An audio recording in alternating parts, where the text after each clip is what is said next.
Hi friends, welcome to Uma Kitchen. இன்னைக்கு வந்து நம்ம மட்டன் ஃப்ரைட் ரைஸ் எப்படி செய்யணும்னு பார்க்க போறோம். அதுக்கு தேவையான பொருள் நான் 1/4 கிலோ மட்டன் எடுத்து பொடி நறுக்கி உப்பு மஞ்சள் தூள் போட்டு வேக வச்சு எடுத்து வச்சிருக்கேன். கொஞ்சம் வீட் மசாலா சேர்த்து வேக வச்சு எடுத்து வச்சிருக்கேன். 1 ஸ்பூன் இஞ்சி பூண்டு பேஸ்ட் எடுத்து வச்சிருக்கேன். தேவையான உப்பு சேர்த்துக்கலாம். மிளகு பொடி இருக்கு. மட்டன் மசாலா வந்து எடுத்து வச்சிருக்கேன். பொரிக்க எண்ணெய் எடுத்து வச்சிருக்கேன்.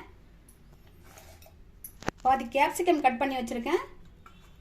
ஸ்ப்ரிங் ஆனியன் வந்து 4 ஸ்ப்ரிங் ஆனியன் எடுத்து கட் பண்ணி வச்சிருக்கேன். ஒரு கேரட் கட் பண்ணி வச்சிருக்கேன். 2 பீன்ஸ் எடுத்து கட் பண்ணி வச்சிருக்கேன். ஒரு முட்டை எடுத்து வச்சிருக்கேன். 1 அழகு பாஸ்மதி ரைஸ் எடுத்து வடிச்சு சாதம் ஆற விட்டு எடுத்து வச்சிருக்கேன். இப்போ எப்படி செய்யறதுன்னு பார்க்கலாம். இப்போ நான் கொஞ்சம் இதில் மட்டன் மசாலா மிக்ஸ் பண்ணி அதில் ஆல்ரெடி உப்பு சேர்த்துருக்கேன். அதுக்கு உப்பு சேர்க்க வேண்டாம்.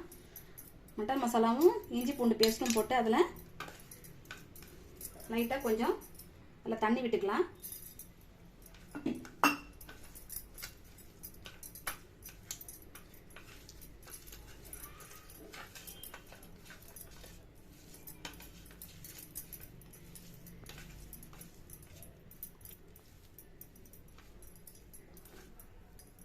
இப்போ நல்லா பிசைஞ்சாச்சு. இது உப்புல நல்லா வேக வச்சதுனால நம்ம ஊற வைக்க தேவையில்ல. நம்ம அப்படியே பிசைஞ்சு உடனே பொரிச்சு எடுத்துக்கலாம். இப்போ பொரிச்சுக்கலாம். ஸ்டவ் ஆன் பண்ணுறேன். கடாய் எடுத்து வச்சுட்டேன். இப்போ நான் கொஞ்சமாக அதில் எண்ணெய் விட்டுக்கிறேன் பொரிக்கிறதுக்கு.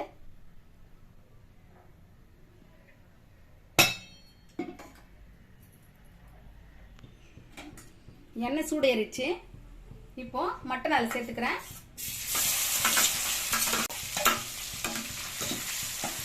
இது மட்டன் வந்து நல்லா வெந்தது தான்.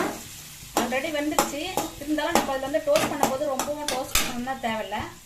கொஞ்சம் கம்மியாக பண்ணாலும் பரவாயில்ல. இப்போ இது வேகிறதுங்காட்டியும் ஒரு தக்காளி எடுத்து கட் பண்ணி தக்காளி சாறு ரெடி பண்ணிக்கிறேன். நான் ஒரு தக்காளி எடுத்து கட் பண்ணி ஜாரில் சேர்த்து அரைச்சிக்கிறேன்.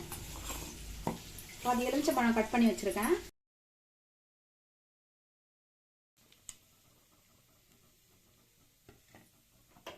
எடுத்துட்டேன். வெந்துடுச்சு. எடுத்து வச்சுக்கலாம்.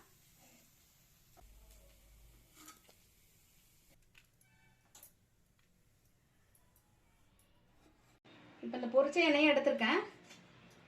இதுக்கு இந்த பொரிச்ச எண்ணெயை எடுத்துக்கலாம் தாளிக்கிறதுக்கு.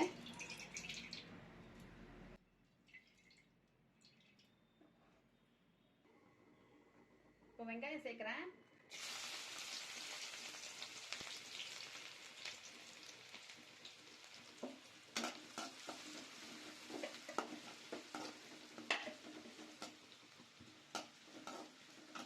முட்டை தேவைப்பட்டா அதில் சேர்த்துக்கலாம். தேவைப்படலைன்னா நம்ம முட்டை சேர்க்காம கூட நம்ம ஃப்ரைட் ரைஸ் பண்ணிக்கலாம். பிடிச்சா போட்டுக்கலாம், பிடிக்கலன்னா பரவாயில்ல, சேர்க்க தேவையில்ல. சில பேர் சோயா சாஸ் சேர்ப்பாங்க. நான் வந்து லெமன் எடுத்து வச்சுருக்கேன். லெமனே நம்ம சேர்த்துக்கலாம். சில பேர் வந்து டொமேட்டோ சாஸ் சேர்ப்பாங்க. நான் வந்து ஒரு தக்காளி எடுத்து அரைச்சி வச்சுருக்கேன். நான் அதை தான் இப்போ சேர்க்க போகிறேன். தக்காளி சேர்த்துக்கலாம்.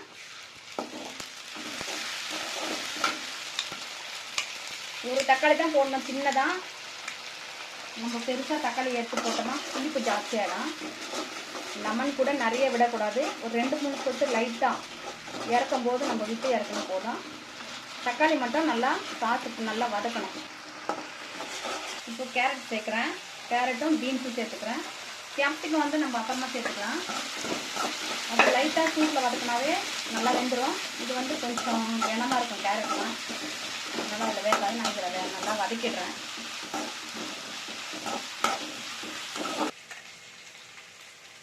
இப்போ குடமிளகாய் சேர்த்துக்கிறேன்.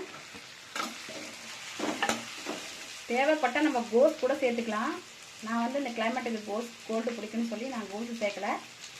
தேவையானவங்க நம்ம கோஸு கூட சேர்த்துக்கலாம்.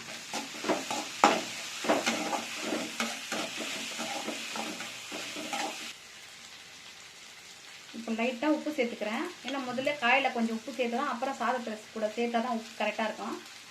சாதத்தை கூட உப்பு சேர்த்தா காயில் வந்து உரைக்காது. அதனால் நான் காய்க்கு கொஞ்சம் உப்பு சேர்த்துக்கிட்டு அப்புறம் சாதத்துக்கு சேர்த்துக்கலாம். இப்போ 1/2 ஸ்பூன் வந்து இதில் மிளகு தூள் சேர்க்குறேன். அப்புறம் சாதத்துக்கு சேர்த்துக்கலாம்.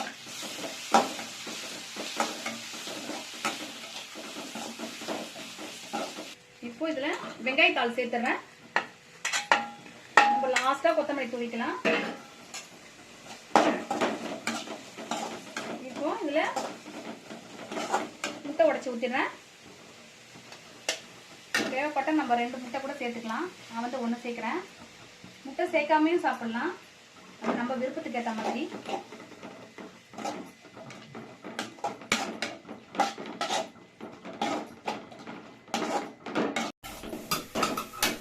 இப்போ சாதம் சேர்க்குறேன்.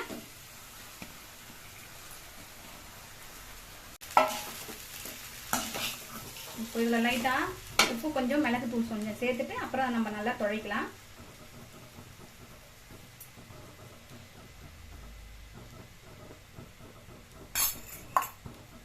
தேவைப்பட்ட அதில் நெய் கூட சேர்த்துக்கலாம், விருப்பப்பட்ட நெய் சேர்த்துக்கலாம். வேணாம்னா நம்ம எண்ணெய் மட்டும் சேர்த்தா போதும். நான் வந்து எண்ணெய் சேர்த்துருக்கேன்.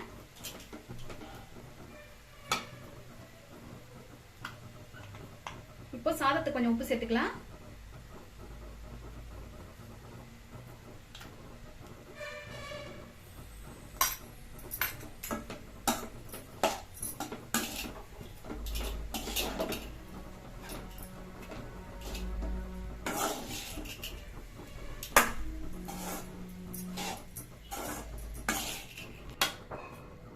இப்போ லெமன் வந்து ஒரு 4 சொட்டு லெமன் விட்டுக்கிறேன். நம்ம நிறைய விட தேவையில்ல.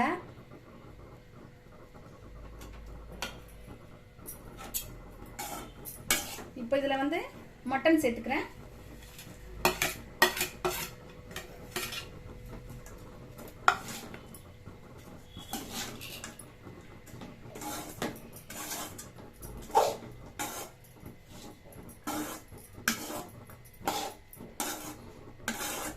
பதம் வந்தாச்சு.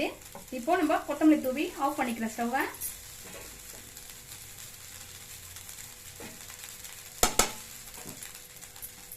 டேஸ்டான ஃப்ரைட் ரைஸ் ரெடி ஆயிடுச்சுங்க. கண்டிப்பாக ட்ரை பண்ணுங்க, ரொம்ப டேஸ்டாகவே இருக்கும். ஹெல்த்தியான ஃபுட்டு. கண்டிப்பாக மறக்காமல் சப்ஸ்கிரைப் பண்ணுங்க, லைக் போடுங்க, ஷேர் பண்ணுங்க.